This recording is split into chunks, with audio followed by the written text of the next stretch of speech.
are once again, ladies and gentlemen, with the Scouser and the Scot. Well, who have we got today? We have got a very good friend of mine, someone who I class as a brother from another mother. We have Mark Cooper, or AKA Coop, who is known to everyone. Coop, how the hell are you doing, bud? Long time no see due to this COVID stuff. And we're not really. This is all digital, so it's not, none of this is real. We should be doing this backstage before we go on, like going, oh fucking hell, as you do, you run into each other. Thank you very much. That was like the worst fucking intro for me I've ever had on any podcast ever. Only by you. Your boy was sound, but Ian, that was fucking awful. You know, the Scouser and the Scot. The Scouser and the Scot, what a time to do a podcast where you have a Scouser and a Scot, and they're the only two languages yet that can understand each other. Do you know what I mean? You've cut out like fucking 80% of everybody that's there. No, I'm very, very happy to be on the show. I watched the last couple. I thought what you were doing was fantastic. I'm very, very honoured to be even considered to be someone you'd have on the show. So thank you very much. Thank you very much. No worries, mate. I'm so glad we've got you on. Just for the public who are watching this, there will be subtitles available. There'll be a lot. I'm going to stand in this. There's some woman sitting there trying to fucking sign language this and type it out. She's just, her head's going to explode. If we all three of us were drunk, no one would understand anything, you know? Amazing. This is what we love. Right, so we've got to talk a little bit about your past, Coop, and we're going to ask you a few questions. Be as honest as you want. Give us the answers that you need to give. So, obviously, in the past, you've been a tour manager and you've worked with some very well-known bands. Yes. Can you give us a quick insight? How did you get started and how did you become a tour manager? Fucking hell, quick insight into what the last 20 years of my life. Yeah, do you want me to boil it down to 30 seconds or something? It's all, a lot of it, surprisingly, a lot of it is luck. And what isn't luck is hard work. And that's really how I kind of started. What happened was I was always the guy in the band. I thought I was in a band. I was a guitar player in a band. I was always the guy that would organise shows and drive people and organise gigs and that type of thing, all the semantics of doing the show. And I was much better at that than I was a musician. And so eventually I started to work with a lot of bands and I'd end up running whole shows and whole sort of mini tours and what have you. And then I did a couple of tattoo conventions where there was lots of bands. So you got the chance to meet lots of people. And after a while, I got to be good friends with a lot of these people. And a band called Kojak, they asked me to do their tour. They were doing a kind of a small UK tour. And they asked me to do this tour for very little money. And it was very much a van tour and, you know, occasional hotel tour. And we really bonded. And eventually they got a buy-on with the band Fozzy, fronted by the boss, Chris Jericho.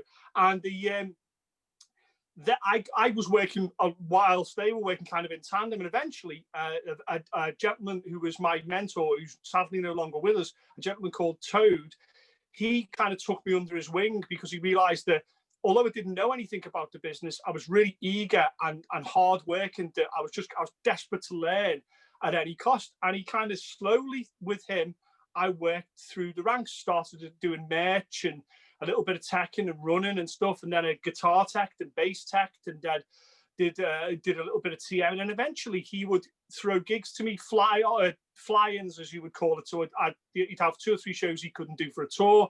And he would go, oh, Coop, can you fly into, I don't know, Malmo, Spain, Sweden or somewhere, fly in, do 2 shows, fly back out in, because he couldn't do them. And I would kind of eventually start doing some of the runs he was doing. And before long, you just kind of find yourself doing these things. But it started off with not knowing anything about the business. But what I often said to myself was, whatever I lacked in ability, I would make up in hard work. Always be the hardest working guy around, you know, never sleeping in, and always kind of putting as much effort as I can, because I knew I didn't know much, and then slowly building that knowledge up. And that's over, I don't know, probably the last sort of 15, 20 years, you know. That's cool. I mean, one of the things that I think we're trying to do, well, I know what we're trying to do.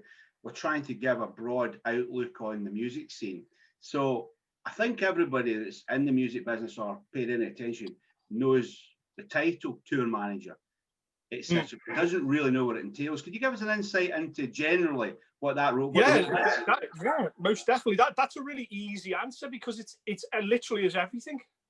You respond. Although there's no job descriptions for any of these roles behind the scenes in any kind of crew way of life. It's not like if you go and work in the supermarket where the deputy manager's role is, and it's a list of things that they have to do.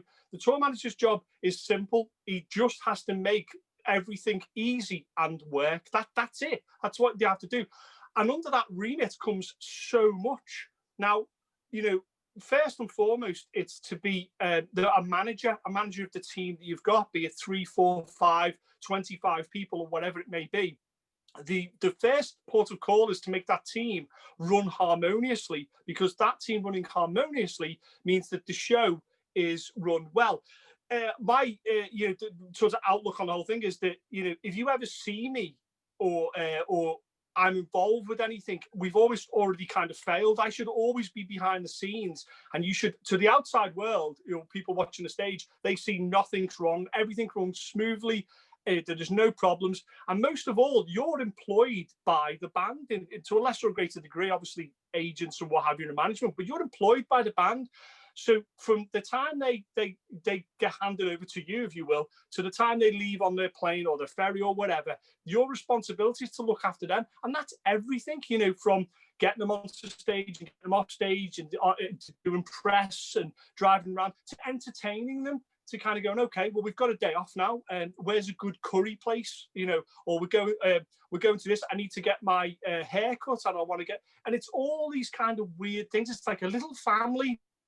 You're the head of that family, and they'll come to you with all the problems. And one brother might not get on with his sister, and all that type of thing. And you have to micromanage that to the nth degree. And the really great TMs, and I've been privileged enough to be around some of the greatest TMs with like huge stadium filling bands, and they make it look easy because they've already put all their family together. They spent a time to get the right people, and they've made sure that chemistry works well. Essentially, that's what a tour manager is. He's that kind of mixer, the kind of godfather, the kind of the father figure of the whole tour. Because if it goes wrong, it's your fault. Whether it's someone else's fault or not, it's your fault. And I've often adopted that philosophy. So when I started out, I did a lot of the smaller roles, merch, tech, and that type of thing. So I had a really good grounding. So when I became a TM and had to work with a guitar tech, for example, I knew what his job was. So it's quite a big remit. That's quite a big remit. But ultimately, you just have to make sure you go from A to Z with as least problems as possible. No one ever talks about the tour that well. They always talk about the tour that went badly. It's a big remit. It's a big remit being a TM. I suppose one of the things you have to look at as well is you've got to see the possible pitfalls before they happen. You've always got to have a plan B, C, D, and E, and that's a big part of it. I mean, it's almost like when I used to do army officer role, it was if I had done my job properly, everything went smoothly.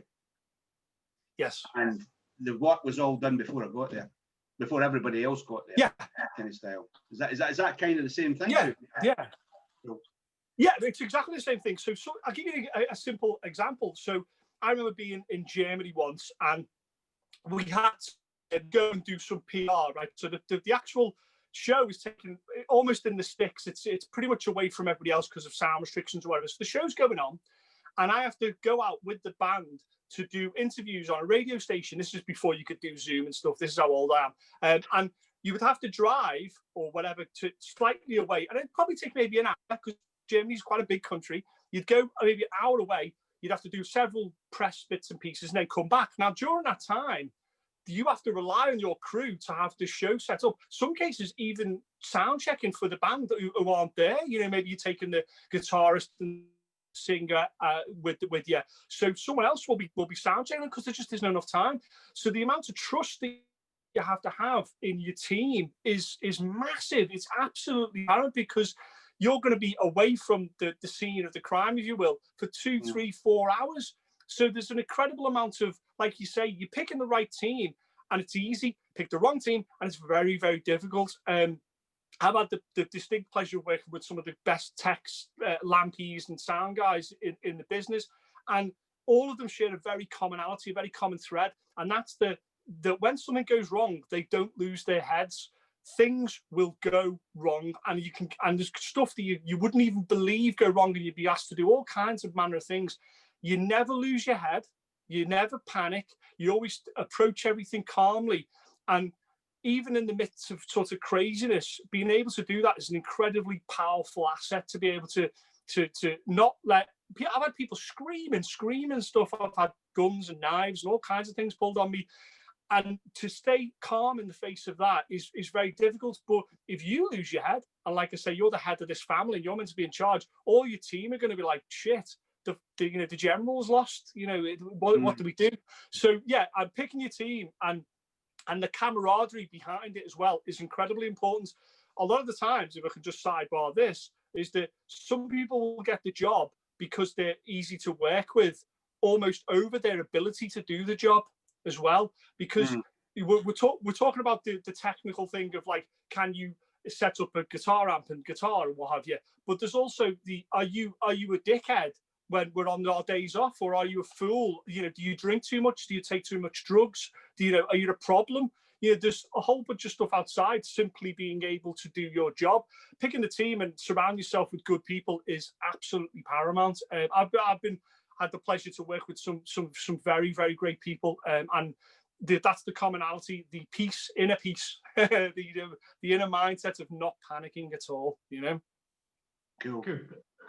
As you know, that we put this show together to try and encourage people to look into these roles, understand the roles and responsibilities, what happened behind not just the band, but everything in the music scene and what's required. If there was someone who was interested in becoming a tour manager, where would they start? What is the best way for them, or what advice could you give them, like, where to start? I don't think anybody starts as a TM, as a tour manager. I don't think that's you don't start that. It's kind of like saying, I'm going to start and be the general in an army, or I'm going to start and be the top of the pyramid in whatever I'm doing. You just don't do it. It's like 0 to 100 miles an hour. You kind of, I don't know anybody that's done that. Most of the great TMs that I've worked with have all had some basic knowledge of the other things, like they've been guitar techs, or they've been drum techs, or whatever it may be, or they've been in bands and they've been helped set up stuff, and they have some rudimentary knowledge, pretty good knowledge, and they've moved through. So the first stage is to simply start going to shows. I obviously, on my podcast, The Spoken Metal Show, I talk about going to shows and supporting live music, and that's how I did it. I was played in bands and I went to shows, and you'll be amazed at how often you can talk to a band, you can talk to someone and they'll go, okay, well, we're planning to go up to this show, and do you want to come up with us and do the show together? Be that guy that helps with the load-in and the loadout. Be that guy that's there at the sound check, problem solving for them. Be that guy that suggests stuff. Be the guy that goes, well, tell you what, I'll run this night and I'll organize this and I'll organize that. And very quickly, what you'll find is that if you're good, people will start going, you know what, do you want to come out with us and do another show with us, because your band's really good and we get on with you? Or they'll go, oh, can you help us run this night? I used to go to shows in Liverpool all the time, still do when we could go to metal shows. And after only about 2 or 3 shows, I would be getting asked to run the door, for example. And then it'd be like, can you be stage manager? And, do you know how to run a sound desk and that type of thing? Just being in and around these people by osmosis, if you will, you pick up all these things, and you'll find that you will have sort of an affinity with certain roles. Like, I was a guitar player, so I thought I'd be a really good guitar tech. I wasn't that great. I could get over the line and I wasn't too bad, but it wasn't really what I actually kind of navigated towards tour managing and doing that type of thing. And what will happen is, if you surround yourself with these people and you go to these shows, you'll very quickly start to fall with these people, falling with them, and you start to go, okay, do you need someone to do your lights for you? Or so I'll do that. Do you need someone to do your sound for you? I'll do that. Always be the guy that's like, yes. Always guys that's positive.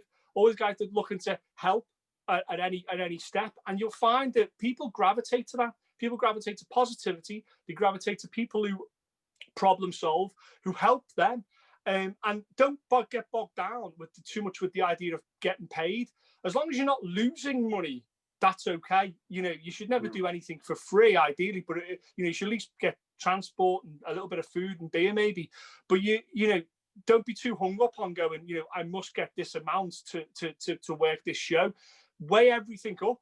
You know, the first tour I did with Kojak, I got paid virtually nothing. I didn't lose any money. I got paid virtually nothing, but it led on to more opportunities, and that's what you're putting in. A friend of mine who's one of the best lampies in the business game, a guy called John, he always said to me, networking is better than not working. And he meant by that, go and start talking to people and see what's out there and see what's available. You're never going to know if someone wants to have a driver or a TM for a job if you're never going to that show. Forget the internet, forget going on Facebook, and go out and actually meet these people, because that's where it's all born from. And what's interesting, if I can caveat this whole thing, is that when you get to the end of that process, if you do a good job, trust me, the work just flows and flows and flows, because people, it's a small business, it's a very small business. And if you're a good worker, that will get around really, really quickly. Yeah, 100%. A major role of being a tour manager is obviously, like you said, it's the organisational skills. You'll never die by it. Is there any sort of tools of the trade that you use that makes that job more likely to be successful? Yeah, it's a very good question. That like tools of the trade, it doesn't get maybe as enough focus as it should do. Like, you know, what does the actual semantics of doing the job, and if it can reverse engineer slightly, I think the starting point starts at making sure you are a small footprint. And by that I mean, whatever you've got in you as an entity, it needs to be reduced to its smallest components as possible, because you're going to be on a tour bus. Hopefully you'll be on a tour bus with, say, 12 other people potentially, and your bunk is tiny. It's tiny. You can store maybe a bag in there yourself, and that's it. So, you know, if you start bringing on 3 bags of clothes or the big holders and stuff, you're just going to get in people's way. If you're going to lay out all your paperwork and books and notepads and all that nonsense, while people are trying to relax when they're going from one show to the other, you're just going to piss them off. You need to be completely innocuous, so you completely like you're not even there, and a very small footprint. So the first thing I started to do was, after I did the first couple of tours, I learned what I needed and what I didn't need. Things like simply, you know, changing of clothes and socks and things like that, the real boring stuff. But then it also became to, like, the beard was grown out of necessity. It was like, okay, well, if I can get rid of my shaver, that's something I don't have to have. Can't tell you how many times I've had to, you know, go over the border or the Swiss border, so you can put out different shaver things, and they're like, what's this? And you're like, oh God. So that was born out of necessity. But then it became like, okay, how can I make my printer smaller? You know, so I don't really want to carry a laptop with me unless I absolutely need to. So I ended up investing in a very small printer, a lot more than a big printer. It costs a lot more to maintain, but it's a small footprint, and that's more important. It's all about, you are literally traveling, especially if you're a TM, with maybe one big bag about, you know, so big. That's it. And if you're out for like 32 days with maybe 2-3 days off, you've got to live outside of that bag and really manage everything in there. Thank God we've got mobile phones, you know, because you can do, you know, there's all kinds of, a Master Tour, for example, is an app that you can use on your phone that you can run a whole tour from effectively, you know, so it's really good to have that. But here's an interesting thing. Phones have signals that die if you're in the middle of nowhere. That happens all the time. Phones have battery lives that die all the time. So, you know, very simple things like a little pocket calculator, or just being okay at maths. Because I've worked with people where you go, okay, well, we'll take 40% of this, 10% of that, and split the other 5% between 3 people. And they go to the phone to do it. And if your phone doesn't work, you're going to have some problems. You know, simple things that you don't really consider. And above all, pens and things like that, pens and batteries. Jesus Christ. I'm in a number of like Facebook groups for career roadies, and anytime there's a special offer on pens, that gets put up. That's how important they are. Gaffer tape and pens, it's crazy, but these things all matter. You've got to look at what you think you'll need. If you, for example, a guitar tech is a very tough job, because You could buy massive pelly cases and stuff and fill it with all kinds of soldering equipment. And I did on my first tour because I was an idiot. And you fill it with all kinds of stuff, and you realize that you can get away with a decent, like 1 or 2 sets of screwdrivers, get a portable soldering iron. You can really reduce down what you've got. It's not necessarily about what you have, it's about the footprint that you leave. Is probably the most important thing of all, you know. And if it can be completely blunt, you know, personal, you know, attention to yourself, like, so not smelling like shit is a big bonus. You know, it picks up, like, you know, if you're on a bus with someone, you know, that stinks, that's a problem. You know, decent toothbrush, you know what I mean? Decent toiletries, spend a little bit more to get some good toiletries, and don't get Lynx Axe because you'll just piss everybody off. Just get something, get some smaller, and try and make yourself not smell beautiful, but just be bearable. The smell of feet on a tour bus is fucking the end of the world. And it sounds like nothing, but I've been on a bus where a fight nearly broke out because someone ate a packet of crisps loudly. I've seen that. So yeah, small footprints is definitely the best part of what you should be doing for what you're getting in place. Like, that's cool, I love that. Yeah. I love that. To be perfectly honest, the Lynx Axe got me. So yeah, definitely.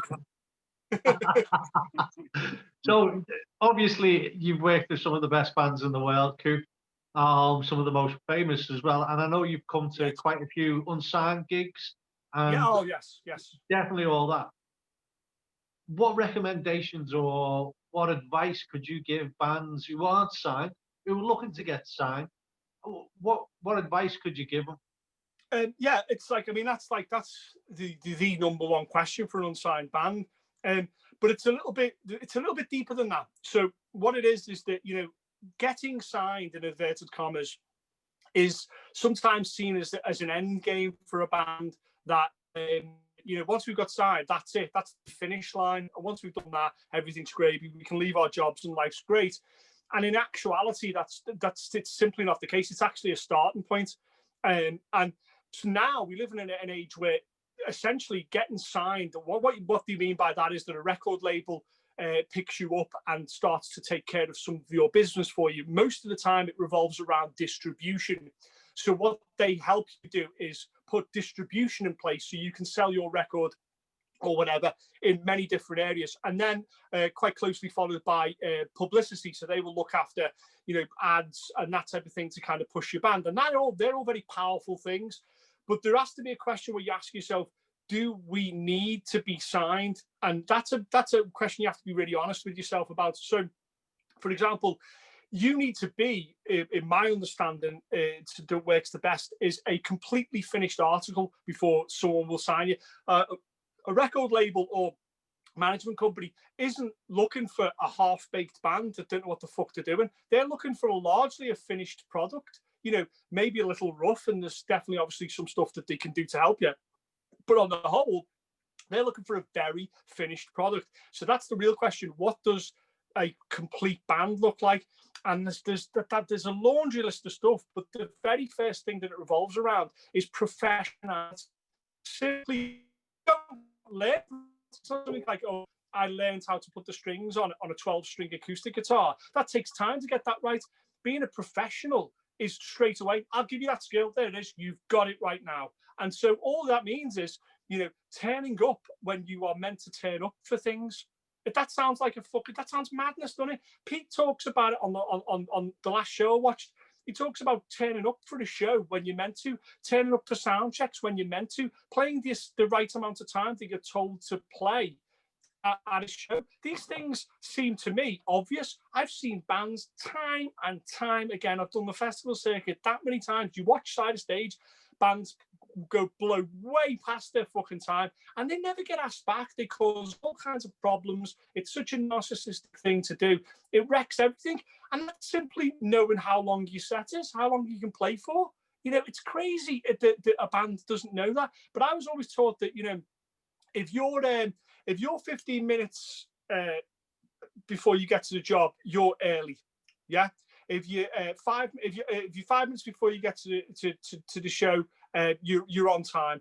But anything after that, you're late. You're just late. You know, it's all a case of the respect for the people around you. You know, you can't be a rock star all the time. You have to sometimes go, okay, what's best for the show? If, especially a young up-and-coming band, you go from playing in small venues and then you move up to something like an academy and you're supporting someone big and you overrun. Probably if you do it once, you're probably off the next tour. You know, you're going to have to answer that, because what happens is this: every domino falls. So then the guys who have to set up and take down, they're taking longer. The band might have to even cut their stage time short. The people who have come not to see you, but to come to see the headline act are now waiting longer. This might even cut into curfews and hard and soft curfews we can go into. You know, there could be a club night afterwards, so it's a proper hard curfew they have to get off. And you've just fucked with everything because of that. And it all comes down to professionality. When were you meant to be on stage? Get off even early. Sometimes get off like maybe a minute or two early, you know, and be that guy. And then, you know, there's being professional to work with. So, you know, not being a dickhead is such a big thing. It's like, you know, don't, you know, no one's there to see you for a lot of shows. They're just not. I know that, because there's always, as you move up to play different venues and higher up the stage, especially when you play festivals where you're playing with huge bands, no one gives a fuck about you. You're there to be the least problem that you can be. And what the smaller shows are kind of a practice for when you do bigger shows. So if you're in a band and you wanted to get signed and get noticed, being really good to work with will carry probably more weight than being a good band. You should be a fucking good band. You should play good songs. That's a given. But if you get off and on stage in time and do everything that you're meant to do, and you're really nice backstage, and you don't drink other people's beer, you don't blow their fucking ride or anything like that, you're not a dickhead, you don't cause problems, that gets remembered. So then why do you think that bands, quite big bands, get these sometimes obscure bands to play with them, or bands that you think, why the fuck are they touring with them? Sometimes, yeah, it's the management company going, we want these people to tour with you. But bigger bands, like say like Metallica, they just you say, listen, we want Corrosion of Conformity to tour with us. Why? Because they get on with them. And they know they're not dickheads. So the starting point is, if you're a young band, is to check yourself, as they say. You know, to make sure you're professional at all times, to make sure you're polite. It doesn't require any experience to do that. You're a nice person and you're easy to work with. Your job at that show is to make the whole show run well. And I can just put a caveat, this is that I've seen bands packing down whilst another band's playing and taking stuff off the stage. Fuck you.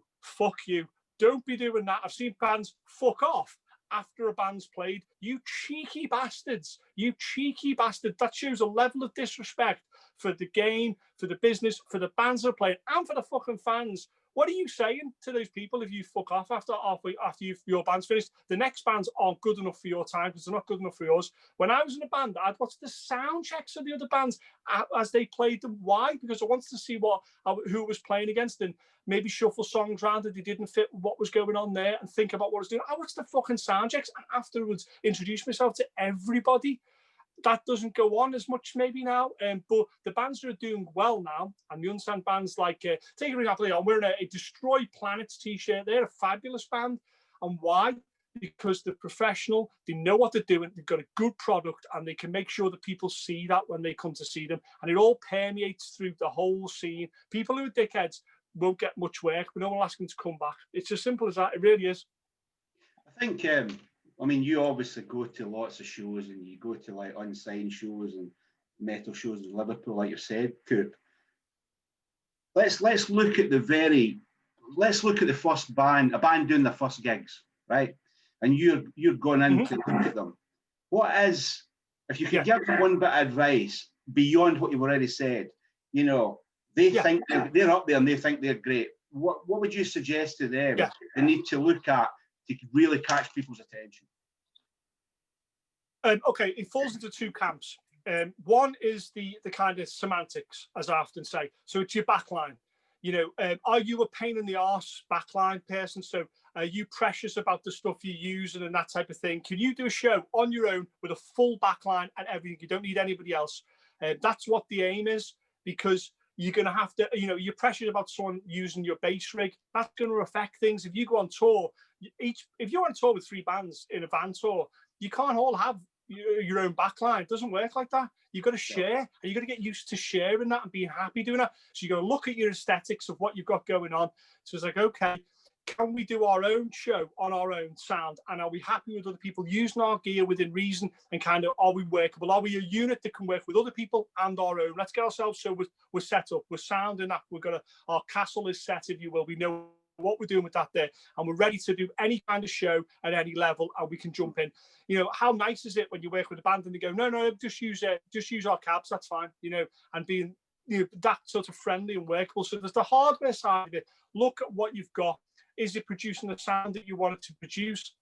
Do you need to change guitars or amps or whatever it may be to get what you want it to be? Right now, we're living a time where you can get pretty good equipment for fairly good prices now. So there's no excuse for cheapening out on bad cables, cheapening out on shitty strings and having guitars that cut out and stuff like that. Because you may be great, but if a cable breaks on a show, that's the whole fucking show. You know, that's the whole show. If your guitar player has this big section before he goes into the main song and his cable breaks, I've seen it happen before that big section, and you have to go, I've seen this happen where someone goes into the mic, goes, has anybody got a cable? What the fuck? You've got to be man in a box. You've got to be able to take your whole thing and move that around wherever you want. That's the first thing. But then there's the other side of it, and that's the art side of it. You are producing something that is creative and beautiful, and it's an art form and must be treated that way. So you have to look at your set that you're playing and how you're playing it and how much time and effort you put into crafting it. And you have to be absolutely brutal. I filmed every set when I played. I recorded everything I ever did, and I would sit there afterwards and go, that doesn't work, that doesn't work, that doesn't get the response. And be willing to mess with it at every single level. So there's a reason why bands, when they write a whole album, they'll go and play a couple of shows and play some of those new songs to people. And the reason they do that is because they want to see the reaction. They want to go, okay, well, actually, the middle eight gets a really good reaction, so let's double that. I remember seeing Metallica playing the Escape from the Studio tour, one-off, it was in Milton Keynes, I believe. And they debuted 2 or 3 songs that would later make it onto Load, and the eventual versions that made it onto Load were ever so slightly tweaked and different, and you could see that they played them to people and went, well, that doesn't work, that doesn't go over.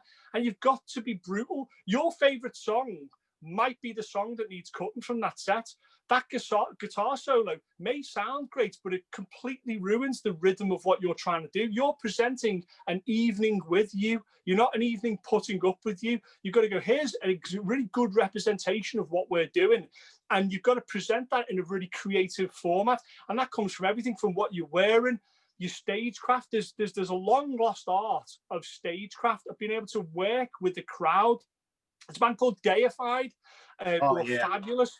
And I've seen them destroy a room in a good way by reading the crowd, like reading, well, okay, well, actually, I've seen a singer or whatever turn around and alter songs mid-set. He's that in tune with what's going on to go, actually, this is the next song, or do you know this one? And people wake up to it and, you know, bench, like kind of riding the wave of a set and understanding there's peaks and troughs, especially if you're a metal band. I watch a lot of metal bands, and sometimes if you've got 3 grindcore bands in a row, how the hell are you going to stand out? You've got to give that ebb and flow, and it's a real kind of thing to work with. And that means as well taking chances. So that means trying stuff out that maybe other people don't do, you know, and experimenting a bit. Some people kind of get their set, and that's their set ad infinitum. Now, when you move up and play into other bigger shows, say you play at a festival, you will sometimes get told you've got 10 minutes. And you've already prepared this wonderful 30-minute set. You got 10 minutes, boys. And then suddenly your mind falls apart because we haven't got a 10-minute set. Every band needs to have a 10, a 15, 20, 25-minute set, a festival set, a set in a small place, a metal, a more heavier set, a less heavier set, an acoustic set, everything. If all the power goes off in a venue, or the cab blows up, how can you pull out an acoustic and put 20 minutes together? Because if you can, guess what? You're probably going to be playing the Jägermeister stage at Download, because that's an acoustic stage. You know, be versatile, be able to put your entire product over. I said before that I took singer and a guitar player to do an interview. Completely out of the blue, the interviewer asks the guy, the singer and the guitar player, to play a song. They didn't even have a guitar. They were like, give us a song. And he went, okay, found the guitar for him. And he just started playing that. You've got to be able to bend and weave your form of music out there and react to stuff. It's very, very important that you look at what you do in a critical sense and keep changing it and evolving it. The bands that do well and are very enjoyable to me are the ones that I sometimes think it's going to fall apart. It's just pushed to the limit where I think, do you know what, this could fall apart at any minute, because that's the ones that I know care about it, that are pushing this really to the point where, you know, they're not playing it safe. It's not the same set you had last night in Southport. We're playing the same one in Warrington. Fuck you. There's no reason to do that. Experiment, change, be critical, and be willing to accept ideas. Listen to the crowd. Listen to what's going on in the crowd and what your fans like, because that's what you do when you watch a band. So why would you change yourself, you know? 100%. Brilliant. I know what you mean about Deified as well. I saw them at EBGB's. I think it was Melted Massive Spinal, because I was there with Midnight Prophecy, and they came Another on. fantastic band. Yeah, and they went on, and I just watched Deified, and I'll be honest, it's not my type of music, but they made me love it, and it was because of the craftsmanship. It was because of the way they did it, and I just came away, and I was a Deified fan, and that is not my genre of metal, you know. It's not natural to me. But I love them, and it's exactly what you said. I noticed all that. I noticed how you talked about the other younger that kind bands. of stage and reading the crowd, and you can see when a singer's like the cogs are turning, and you can see them going, okay, this is what's good. And like I say, the great ones ride that on a dime. And I'm telling you now, right? Someone like Metallica, I've seen it side of stage. I've seen it happen. I've seen James Hetfield himself give nods to the sound guy. They have a whole sort of secret system of kind of nods and stuff to make sure that everything's right. And they will change stuff. Some stuff's quite set, but sometimes it's not. You know? The greatest example I can give you is Metallica playing an award show. And they were meant to come out and play, I don't know, Sad But True or something off the Black Album. And instead, they didn't. They played So Fucking What to protest how they thought about the show, how fucking unsanitized and desanitized it was, and how rubbish it was. Now, they got banned from ever playing that show forever. But it was a moment they chose to make a choice there to react to it. For example, Eddie Van Halen, God bless him, passed away. And if I was a guitar player in a band, I'd be putting that in, because that's what I do. I'd want to pay tribute to that. You know, it's being able to have the understand the zeitgeist, as they say, understand what's going on with your band and in the whole scene, and play to that. Like, you know, it's very important. Very important. I think to simplify it, it's like, I've been in sales and marketing for years, and it's a customer experience. It's putting yourself in the footprint of your standing there looking at yourself like they're looking at you and saying, would I be happy with this? If the answer's no, then do something about it. Exactly. I mean, this show is probably, you know, one of the things that's going to come up is maybe a dirty word, but it's the truth, is the branding of your band. Now, we don't want to say it. We don't want to say, well, you know, there's a side of us that thinks about the corporate side of us as a business and how we're marketable and how we're profitable. But in reality, it has to be talked about. It has to be put on the table. Certainly as a tour manager and that type of thing, money's a huge factor. Everything's about saving money, cost cutting, and how we can kind of make it all streamlined. And like you say, the ideal is someone comes to see the show. They pay the money to see the show. Afterwards, they buy merch from you, and then when your record comes out, they buy your record and they buy into that. And it's a customer-based industry now. There's so much out there. The only way you shine is if you give someone a really good product. And if you don't take the piss, it's totally doable. You know, Deified, Destroy Planets, these are all great bands. Why? Because they've got a really good idea of who they are as a brand. And it's not a dirty word. It just means you understand what you're doing, and you understand kind of what your take is. And then you can push that. Metallica know who they are. Slayer know who they are. System of a Down know who they are. But then Madonna knows who she is. Lionel Richie from the metal guy. Lionel Richie knows who he is, and he knows what he's doing, and he crafts that. And it's incredibly important to, as Frank Zappa said, you are what you is. Know what your particular brand is, and play to that. You know, and play those strengths. And it does become. You're absolutely right. It's a customer service industry. You're meant to be leaving people going, that was fucking great. I'd like to see that often and more and again. And that's what it is. It comes down to that. It really does. A people-pleasing business, you know.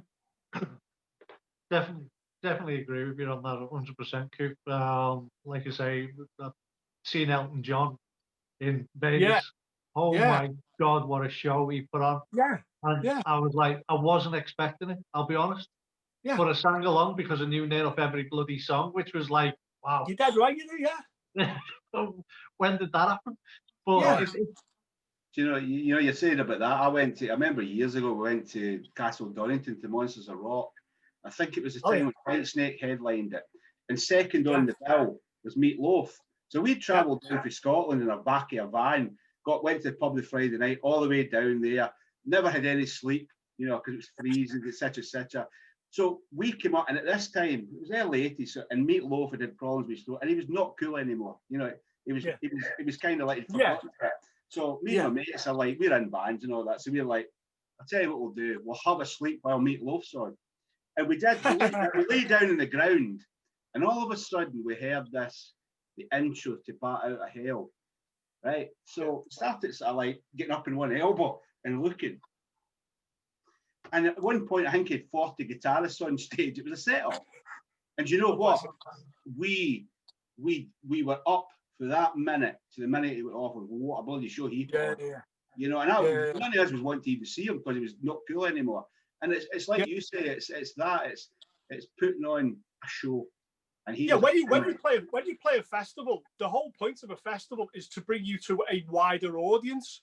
So by that time you've got your crew who are going to rush to the barriers and see you, and that's fucking great. And you've almost got them.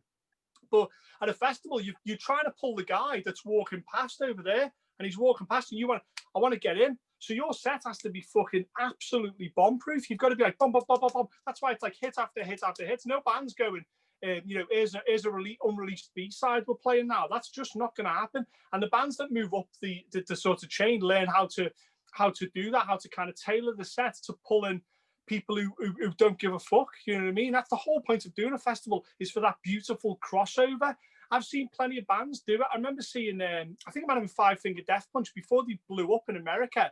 They played a download, and I'd never seen them before, and they're okay, but I watched them completely win the crowd, and that's like 60,000 people were maybe watching them, and that's 60,000 people they've just won over, and you can't do that any other way than branching out and playing festivals. I love seeing a band that people have no idea about come on and just carve it up. To watch a crowd go 1-0 to 100 is one of the best things. I love Castle Donington and Monsters of Rock for that very reason, is that there was always a band sandwiched in somewhere where you're like, what are they doing on there? And you go, they don't belong there on that. And then you'd go watch and be like, fucking hell, they play that song, or they play this song, or they play whatever song. And that's what it's telling to. You've got to cross over, because there is a glass ceiling to a lot of genres, that if you want to play a stadium, you better be damn sure you're crossing over to at least some people, like, to some of the rock fans or whatever. There's got to be a little bit of that, like, there has to be. Yeah, definitely agree with you. I know, unfortunately, due to COVID, it's ruined 2020 for virtually everyone in the music industry. I know you used to get to a hell of a lot of gigs, Coop, because you've been to see us shitloads of times as well. Yes. What do you actually think of the music scene in the UK? It's what a great time to be in a metal band. The metal bands sing about death, disease, that's it. No, I'm joking. It's tough. Is to put it very mildly. Like, you were talking to Adam and stuff, and Pete. These are people whose lives revolve around the music scene from a money point of view. That's how they earn their trade. And I have an enormous amount of friends whose sole job is in the business. If they don't go on tour or run shows, they don't work. And I think far and away the most difficult thing right now is the uncertainty of it all. Is that it wouldn't be so bad if we were saying on the whatever everything's going to go back to normal, if that even exists. And it's that uncertainty that's very difficult. One of the reasons I moved away from touring is even the good tour managers, I don't know if that's actually I'm very good, but even the great crew were still finding it difficult to get gigs, because the live music scene that most people already realise was completely dead before COVID. It was on its arse. It was getting people to a fucking show for an independent band was almost impossible. If you had like 40 people, 50 people a show, it was fucking the next coming. It was amazing. But it became really, really difficult. And this is before COVID. And then someone goes, let's make things really hard now, you know? So I don't know. For me, it's the uncertainty, and that's difficult. And what I talk about on the show on many occasions with a lot of people is how we're going to get through this. And one of the things that we're going to do is we've got to remember that this happened, which seems a really weird thing to say, doesn't it? But how many people on social media are like, I can't wait to go to a show again. Fucking remember that. Or they go, oh yeah, I can't wait to be at the front when a band starts up. Remember that. Remember you fucking said that, because if not, I'm going to come to your fucking house and set your dick on fire. I'm sick of people saying, don't, you know, oh, I miss gigs. Did you fucking go to them? Or I'm so gutted that this venue's closing. When was the last fucking time you went to the venue? Shut the fuck up whining about it with your slacktivism on the internet. Go to a show. When this all finishes, and it will do, rock and roll will survive. Yeah. When this happens and that venue posts that they're having an unsigned band night with 3 metal bands on, you fucking better be sure you're there, because I'm going to take all privileges away from you. You can't complain about shit. That's the way we start this process. And then the way we keep it off life support is that if you like a band, now is the easiest time to support that band. It's never been easier. You can't go and see them live. Okay, let's take that off the table. Fucking hell, you can talk to your band directly, the bands you love, big bands as well, unsigned, everything in between. How the fuck do you think I got this t-shirt? I didn't get it from a show, unfortunately. I bought their CD. I didn't go, I'm Coop from the Spoken Metal Show, like that carries anyways. But if it did, give us a free CD. Didn't do that. I bought these things. I went on their website. I bought it. 2 or 3 days later, it arrives at my house. It's not fucking magic. It's simple. You go, and when they post up a new video, you share that. You watch it. If they go on a podcast, you watch that podcast. If they are on Spotify, you put it on Spotify. What's to stop you now picking the band that you love? Really, I really love an unsigned band. Let's take Midnight Prophecy, or let's take, you know, I can say Destroy Planets, or I Saw the World Burn, or all these great bands, or King Voodoo. Go on their Spotify and click play and just let it run. Put it on overnight. And just fucking, they'll get billions and billions of plays. You know what I mean? Why not do that? Why not just put these things on play? Why not, you know, like these things, interact with these people? Now is the greatest opportunity to do that. If they're doing a live stream, fucking watch it. It sounds very obvious, but people stop after the outrage. So they go, I'm really unhappy about this. And then it stops and nothing else happens. They go, I'm really upset that the Chester Live Rooms might have closed. Well, the next time that's open, you need to go buy a shirt from there. Now they're selling a t-shirt, you know. We support live music, and we are events, and all these other hashtags are incredibly important. They're not throwaway. They must be supported. These people out there have their whole livelihood. And here's the real thing, is that when everybody went into lockdown, what did you do? You went back and you watched your box set of Lord of the Rings. You went back and listened to a whole bunch of people's discographies. You went back and watched movies. You went back and watched stand-up comedians. Like, all the arts just suddenly became super important. Where the fuck do you think that they came from? And we're losing venues right now, ladies and gentlemen. We are losing venues, and they will never open again. It's not like they're just being put on pause. Someone's there. They've got to pay for their meals. They've got to pay for their kids. They've got to pay for their livelihood. And that isn't there anymore. So when you see these GoFundMes, fund them. Look after these people, because it will disappear. And we'll all be sitting there going, remember when you go and see a band? What? You go and see a band, you could pay, walk into a venue and watch a band play music. Wow, when was that? Fucking 20 years ago. Now you can't even do it anymore. And so this will end. Eventually this will end. And we are moving towards that. And you can embrace the negative and be like, well, that's it. It's all fuck now. It's no point being in a band or anything like that. Now is the most important time to be in a band. It's the most important time to write and reflect stuff. And if you write 200 songs about COVID, fucking sound, you know. It worked for fucking 80s thrash metal bands talking about blood and guts for years. It's okay. Write them, right? You know, play more of your instruments, write more and more music, write and write and write, keep doing it, keep producing it. It's a muscle. Art is a muscle that must be constantly worked to get the best stuff out of. We only hear the best Beatles songs. I'm sure there's a load of fucking shit that we're never going to hear. And they wrote that.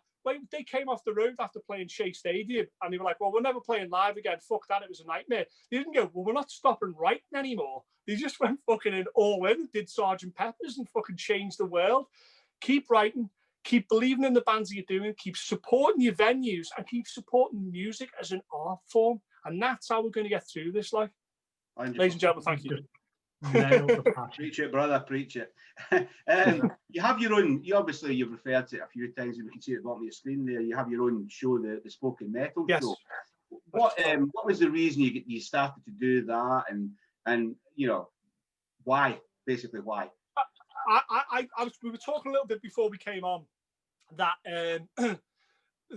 you know, I was going to be as open as I could be. I would answer any questions completely because I was.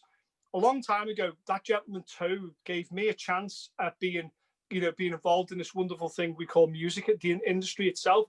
And I owe that now. I owe that to help everybody else do the same. I'm not pulling the ladder up after me. I want to help everybody as possibly can. And then podcasts was suggested to me by a friend because they were like, you fucking talk too much. And they were like, you're perfect for podcasting. So I was like, okay, what's a podcast? And so I started listening to like Kevin Smith and people like that.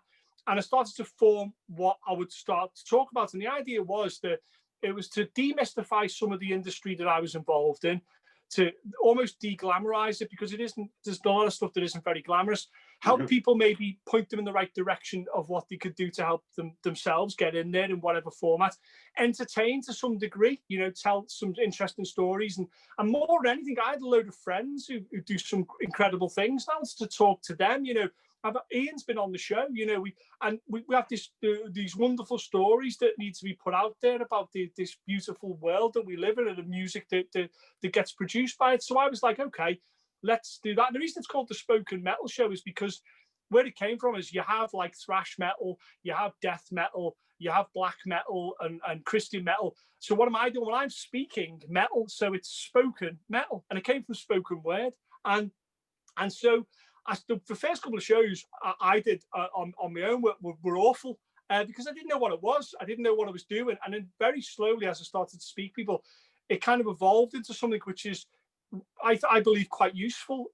So, for example, I was at a show and a girl came up to me at the show and said that, you know, I was in did a little Metal to the Masses. I was the compere.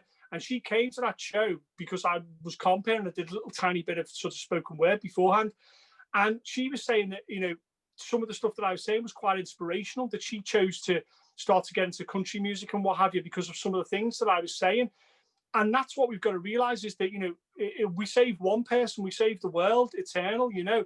And so if one person listens to my podcast and decides to do something, you know, make themselves better or gets any kind of, you know, anything from it, then that's job's a good one, you know. And I'm nearly up to my 100th episode now, and I've had messages from all over the world now.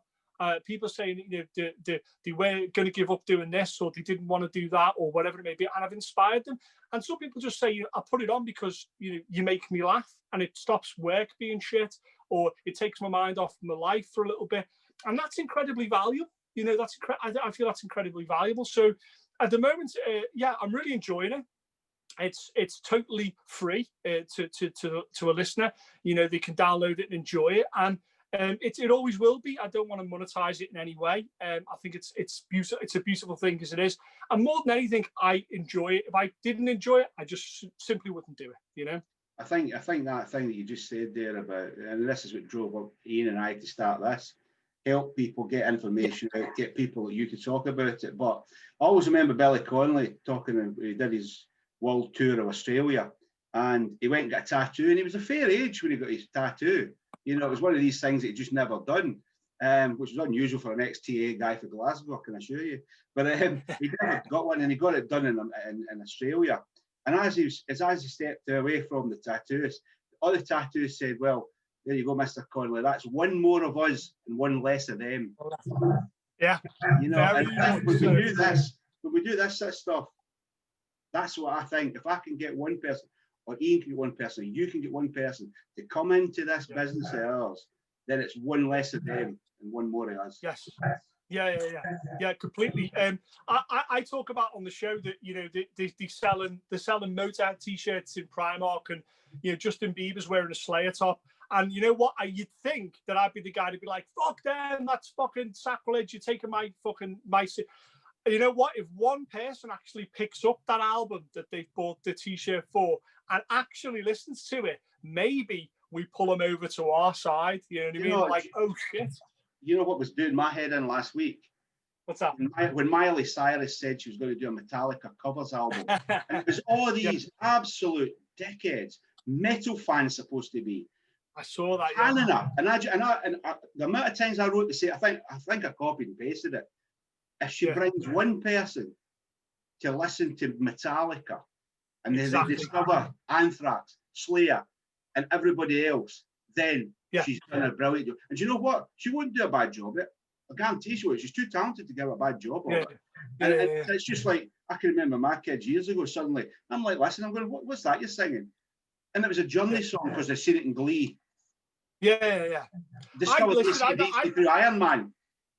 For me, I totally, I mean, you know, let's not forget it. I hope those people that were so pissed off about Miley Cyrus doing a covers album of Metallica songs are just as pissed off that Lady Gaga was on stage with them doing Moth to Flame. Do you know what I mean? With the same people, just all it does, like, it's like Metallica's, like Lars says, he says, like, you know, you're dead right, we sold out every arena every night, and they fucking did. You know, they're now at the stage where they can do any album pretty much the way they want to do it, because they've kind of, you know, I like to keep saying, there's almost a dirty word of being a profitable band. You're selling out. It just means that you've just grown big. That's all. How you handle that is another thing. You know, you can let it corrupt you, or you can let it, you know, reach other people. Like you say, there'll be some Miley Cyrus fans. Remember when Miley Cyrus did that episode of Black Mirror, and she used the 9 Inch Nails song, and what I saw on YouTube was obviously lots of people watching that clip of her playing the, you know, I can't remember what song it was now, like it had like a hole. It was Head Like a Hole.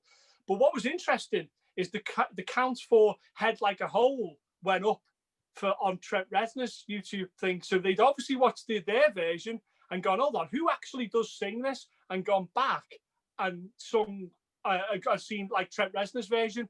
And you think, how many people have gone, I really like Trent Reznor now. Actually, I'm going to have a look at Pretty Hate Machine and I'm going to download that. And we've won then. You know, we've won. Yeah. That's how you do it. You know, if you believe that it's a war between two styles of music, the way we do it is usurping and infiltration. We let a couple of people sneakily get in there and then pull them all over to our side. That's how we do it. You know what I mean? Sneaky, you know. It was like when Johnny Cash did Hot, wasn't it? Same thing. People discovered 9 Inch Nails. And you know what? 9 Inch Nails fans discovered Johnny Cash. Who was losing out? How gutted are you? How gutted are you when you Trent Reznor and you get a phone call? It's probably Rick Rubin, because he produced that album that he did it with. And he goes, hey, listen, you know, where Johnny's going to do a cover of one of your songs. And you're like, in your mind, you're thinking shit, but he says, oh, sound, yeah, cheers, mate. And she's going to do Hurt, you know, one of your best songs. He's going to do Hurt. And you're like, oh, all right, yeah, sound. And then you hear it when he goes, okay, he's done it now. Here's what it sounds like. And you're like, fuck, that's better than what I've done. And you know, and he's like, oh shit. It's like when Hendrix did All Around the Watchtower. You're dead right, Bob Dylan was like, what the fuck is the slide guitar on that? Oh shit. And he can never play it now because it's been done better, you know. And that's it. Like, you know, I mean, it's crazy, isn't it? It's crazy how people have this. Like, I love my music. I love my music, yeah. Let me just fix this fucking thing. It keeps falling down on me. I love my music, and I love, you know, I'm not precious about it. I care about it, but I'm not precious about it, because I believe that the best and sort of creative stuff in the world always comes from those chances, when we take chances. Like, think about when, you know, Run DMC approached Aerosmith and did Walk This Way. That's where we got rap metal from, whether you like it or you don't like it. All these sort of little experimental journeys, all these experimental journeys are all absolutely part of creating something new. Metal's great, but it should, every so often, the tree should be refreshed slightly. You know, it should be, we should go and go, okay, what about if we had this? You know, think about when Slipknot came to the fore. They were using DJs and keyboards and things like that. It was like, a whole bunch of guys, and they were trying something new. And people were like, hold on, what the fuck is this? But because it was so good, it cut through. We shouldn't be afraid to embrace some other sort of styles of music to make metal better, metal great again. So I'm very, I'm not so critical on when people do strange things like Miley Cyrus doing a Metallica covers band. I'm like, you know what? I probably will listen to it, but I don't think I'm going to listen to it more than I am the original Metallica songs. I don't think I am, but I'll give it a listen. No problem with that. I'm not hung up on those things. I think I think it'd be crazy to do that. You close off your whole world. It's like those guys that go, I'm a Ferrari guy, so you're just going to discount all of the cars then? Or you have a guy who goes, oh, I only like girls with blonde hair. Right, so you're going to cut out all the other ones. Have you met them all? You're fucking crazy. You must experience everything. I'm over to my side there before I knock my fucking camera everywhere. I've got a whole bunch of records, and I can see Black Flag mixing with Pink Floyd, mixing with Paganini, with the Beatles. It's all good because there's only two types of music ultimately, good and bad, and that's it. That's it. And the only person that decides that is you. Yeah, 100%, mate. Definitely agree with you on that. So, as you've already said, I've been on your show before, which worst show I ever did, lowest ranking show I've ever done. Mate, no one cared. Mate, I expected it really because all we did was laugh, talk about Vegas, laugh some more. That's all we did. Some more beer, I think it was. It's one of my favourite shows. So obviously, I listen to it religiously. I've got John onto it as well. What is in store for the Spoken Metal show? Are we okay? You want an announcement that's not been announced anywhere else? A special exclusive thing for this show? Let's do this. The next guest on the Spoken Metal show, I'll say his name, but you won't know him. You probably won't know him. But when I read his pedigree, you'll be like, holy shit, because I was when he agreed to do it. The next guest on the Spoken Metal show is a gentleman called Mark Dodson. You may not know the name, but believe me, you know the work. He has produced Anthrax, produced Judas Priest, Ugly Kid Joe, everybody. Chris Rea has produced hundreds of thousands of bands, worked with the likes of The Who, Joe Cocker, all fantastic artists, still going now, one of the most recognized great metal producers of our time. Super nice guy, super open about everything. Some of the best stories I've ever had on the show. It may be my best show that I've ever done, and purely that's because Mark is on that. He talks about being, producing Sin After Sin and Judas Priest albums, and I'm a huge Judas Priest fan, and he goes into great detail. And people like Anthrax, real sort of heavyweight bands, and he's completely open about it. It's absolutely superb. I can't wait for everybody to hear it. I think everybody will get something from it. He talks about bands and young bands and what they should do as well, and that type of thing. He's a super nice guy. That's coming up soon. Once this podcast goes up, I'll put that one up. And that's the first time I've mentioned it to anybody is here. It took a while for me to get hold of Mark because he's a super busy guy, but it was a really, really, really good show. He has worked with a list as long as you want of this beautiful business. He's worked with everybody. That's cool. You can't beat that, can you? Amazing guy, he's amazing. Earlier I spoke to you about, you talking about anybody that's watching this who wants to perhaps become a roadie, part of the crew, eventually a road manager. So I'd like to finish with the same thing, Coop, about if there's somebody watching this, some person who's passionate about their music. Let's say it's music. It could be anything. Okay. And they want to do a podcast. What are the do's and don'ts, and what makes it successful for you? You have to ask a successful podcaster, but no, there's a lot of things that you shouldn't do, and the thing that you shouldn't do is talk about something you're not passionate about. If you're not 100% passionate about what you're talking about, by about episode 10, you're going to run out of steam. I'm 100 episodes in, and I'm thankful that I've surrounded myself with some absolutely superb people in this business. and been able to talk to them. But every so often I do an episode where it's just me talking. We talk about various things. I do a listening where I listen to an album and we listen to it together. If you're not passionate about that, if you don't care about it and have a little smidgen of knowledge, it will run out of steam almost 10, 15 episodes. Look at someone like, love him or hate him, Joe Rogan does, I think it's up to like 1,500 episodes. And you start to hear the same things sometimes, the same sort of tired stuff sometimes. Well, people will get onto that. You have to speak with passion about what you're talking about. The format is important too. What you're going to talk about and the framework there. It needs to be a fairly loose, but still a framework in place. So you have to. Is this going to be all live? Am I going to just endlessly see me trying to fix this fucking phone through here? Because there's your biggest thing you need to have. You need to have a proper working phone fucking clamp. That's what I would say. I tell you, Jesus Christ. You need a tour manager to sort all that out for you, mate. Wouldn't you say, this song, you've worked with this band, you work with that band, you can't get a fucking phone to stay up, oh my God.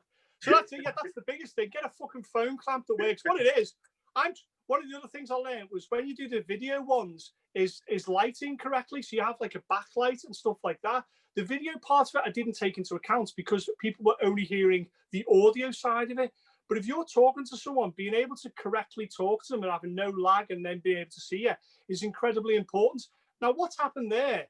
2 or 3 times, the clamp has fell out that I'm using a phone with. It's a real problem. The reason it's happened is because I have a light behind here that projects light onto me so I'm not completely in the dark. Let me give an example. So I'll remove that light source, see the difference. So that makes me look a little bit more professional, despite the fact that the fucking things falling every time. But the point being is that these are little lessons that you learn. So that heat source now I found as unsynced where I clamped that on. So I've got to kind of go, okay, next time I do it, evolve a little bit further. And that's what you're going to be doing. For the first part of your show, you're going to be evolving. You're going to fuck up. You're going to have times when the sound's going to go up and go down, and sometimes it won't even record at all. You'll have times when the phone will fall out, or the power will go off, or the lights won't work, or whatever. You've just got to keep going. It just means it's real. That's all. There's plenty of podcasts out there that are super professional, and that's because they've got a little bit of a team behind them. If it's just you have to be prepared to be DIY. And I've always been born from completely doing it yourself and being completely based on, ground roots, trying to get as much as you can get done without bringing anybody else. No one else does my show. It is just me on my own. And because of that, there's going to be things that go wrong and don't work. And you could be like, oh, it's the end of the world. I've been on this podcast with the Scouser and the Scot, and the phone fell out and everybody's laughing at me and whatever. You know what? I don't give a fuck. And neither should the people listening. It's real. It's what happens. But we move on. We get to the next one and we'll learn and we move on from things. And that's the other thing, is be willing to change what you're doing. Be willing to go, okay, well, I do this show where we just talk about, I don't know, how you do this or how you do that. And it doesn't get many listeners. Don't let that affect it. Let what you think affect it. Don't go chasing the likes and go chasing what you think's selling. And don't be one of those people who goes, here's my reaction video to the unboxing of the whatever. There's a ton of people doing that. You need to more look at it in a way that it's like what I enjoy, and that will come through. People will find you. When I first started doing this, there wasn't a lot of listeners because it took a while for people to find me. I didn't invest a lot in production. I didn't invest a lot in promotion. So it took a while for people to find me. But now, slowly but surely, I've built up this really great listenership. But they all know what they're getting now. I've not tried to pander to them. So I'm not chasing something. If you wanted to sit there and go, how do you become a successful podcaster?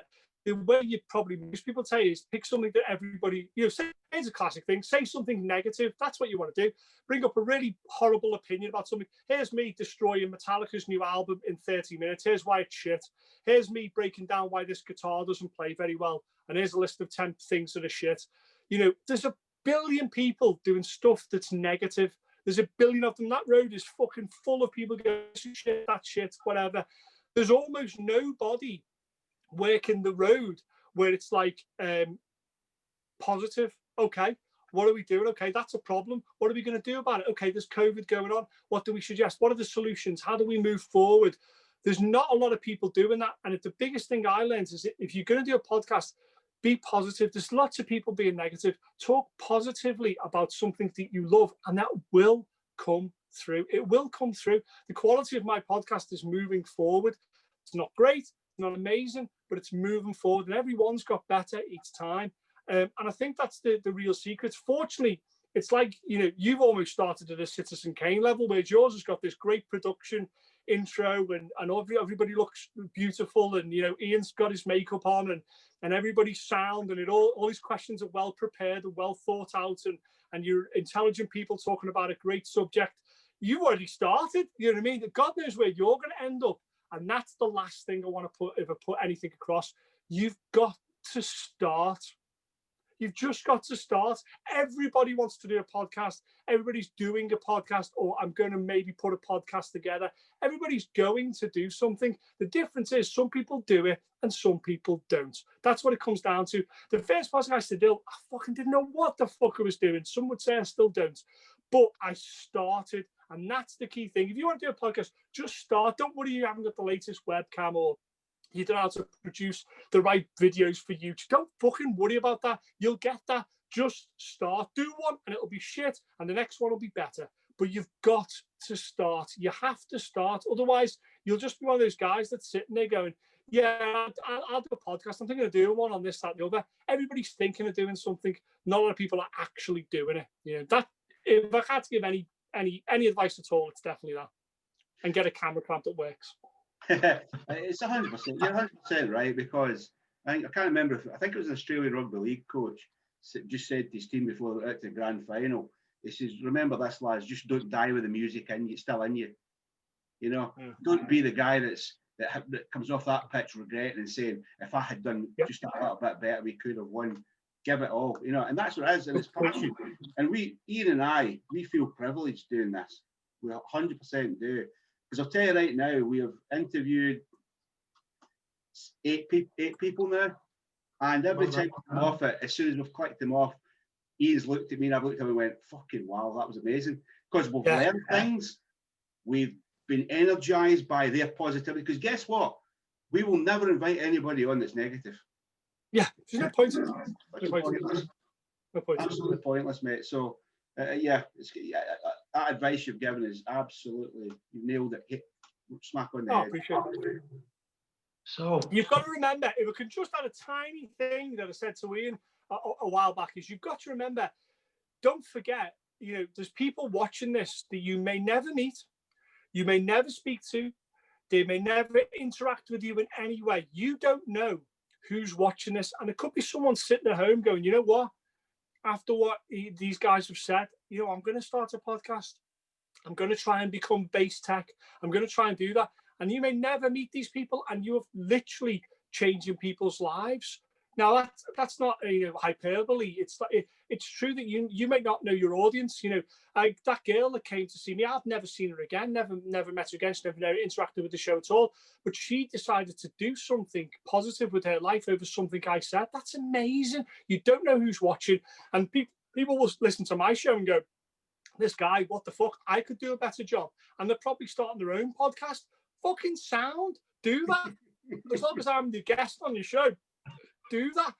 And it's like Kevin Smith says, it's almost like a backhanded compliment that, well, fuck, if they can do it, then I sure as hell can, but you don't know who's watching, and you don't know who's getting something from it.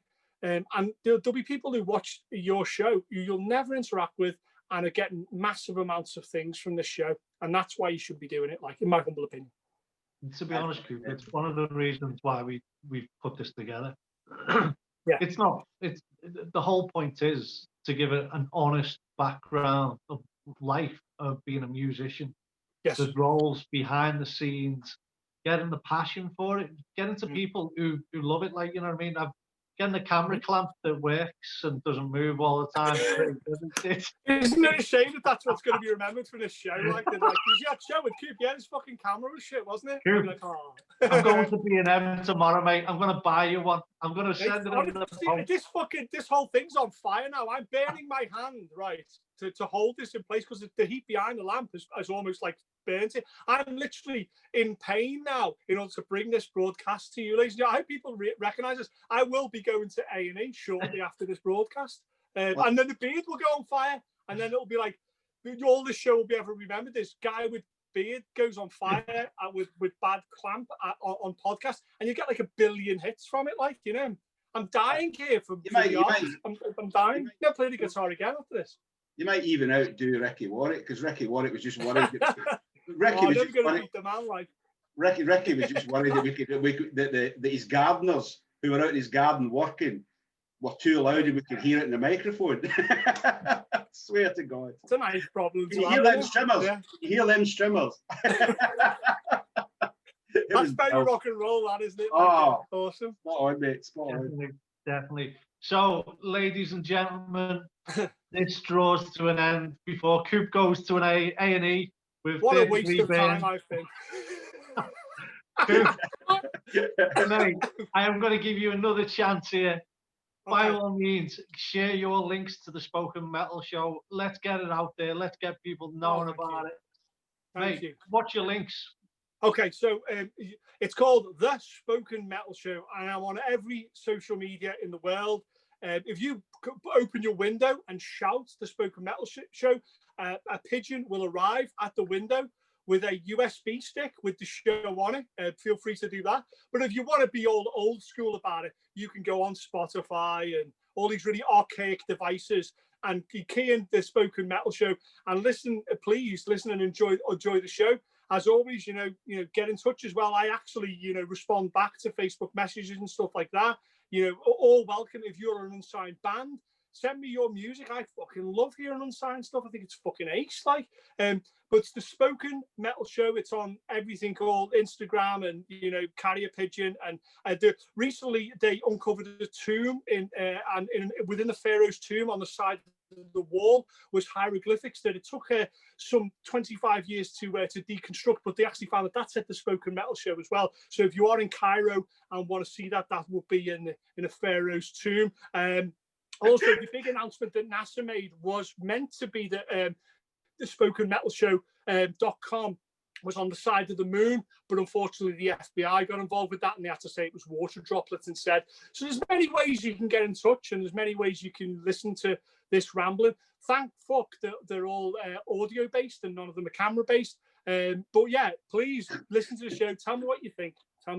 We love you, mate. We'll have you back on anytime. I will gladly see you in Vegas again on my balcony, drinking beer. You've got to go and see the Raiders now. Like, you've moved to Vegas, you've got to see the Raiders. Mate, what the fuck? We can watch the hockey and the football and then go on the slots afterwards. It's fucking, we got to do that again. How good was that? It was ace when it was ace. It was next level, mate. So we will see you there in Vegas, mate. We'll make sure of it. John, over to you, buddy. No, on that note, thanks a lot, Coop. We've been the Scouser and the Scot. Until next time, you know what to do. Hit that cowbell and subscribe.